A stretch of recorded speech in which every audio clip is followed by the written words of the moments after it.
কোলে ফেরায় দেব, বলেন মারহাবা।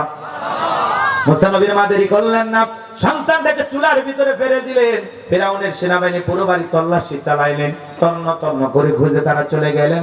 এইবার মুসা নবীর মা চুলার ভিতরে তাকায় দেখি মুসা নবী চুলার ভিতরে পড়ে মুস্কি মুস্কি হাসে, বলেন সুবহানাল্লাহ। লম্বা ঘটনা লম্বা করবো না বাজান, সংক্ষিপ্ত করে একটু বলে দেয়া যায়। মুসা নবীকে কোলের মধ্যে নিয়ে গালে মুখে চুমা খায়, আর কে যেন ডেকে বলে মুসার মা, আর কতদিন জালেমদের ভয় লুকিয়ে রাখবা, সিন্ধুক একটা বানায়া দরিয়ার বুকে ভাসায় দাও, কথা দিলাম গো তোমার ছেলেকে আবার তোমার বুকেই ফেরায় দেব, জোরে কোন মারহাবা। মুসা নবীর মা টেনশনে পড়ে গেলেন, সিন্ধুক পাবেন কোথায়? পরের দিন সকালবেলা ভোরে কে যেন ডেকে বলে মিস্ত্রি লাগবে মা, আমি একজন মিস্ত্রি।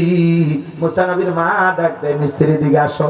কেউ তো মিস্ত্রি বলে কোনোদিন চিল্লাইল না, তুমি কিসের মিস্ত্রি, কি বানাইতে পারো?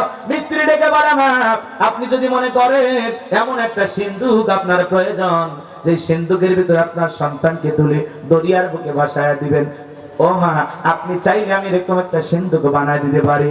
আমার কিছু যন্ত্রপাতি আছে মা, ধার দেওয়ার জন্য পানি লাগতে পারে, আপনি একটু ভিতর থেকে পানি নিয়ে আসেন। মুসা নবীর মা ডেকে বলে, মিস্ত্রি তুমি তোমার মনের কথা বলেছো, এরকম একটা সিন্ধুকই তোমার দরকার, থাকো পানি নিয়ে আসি।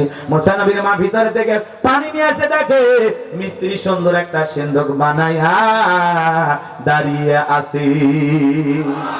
এইবার সিন্ধুকটা হাতের মধ্যে দিয়া মিস্ত্রি দৌড়ায় পিছন থেকে ডেকে বলে, মিস্ত্রি লোহার পয়সা কি নিবা না, কাঠের পয়সা কি নিবা না, তোমার পারিশ্রমিকের দামটা কি নিবা না?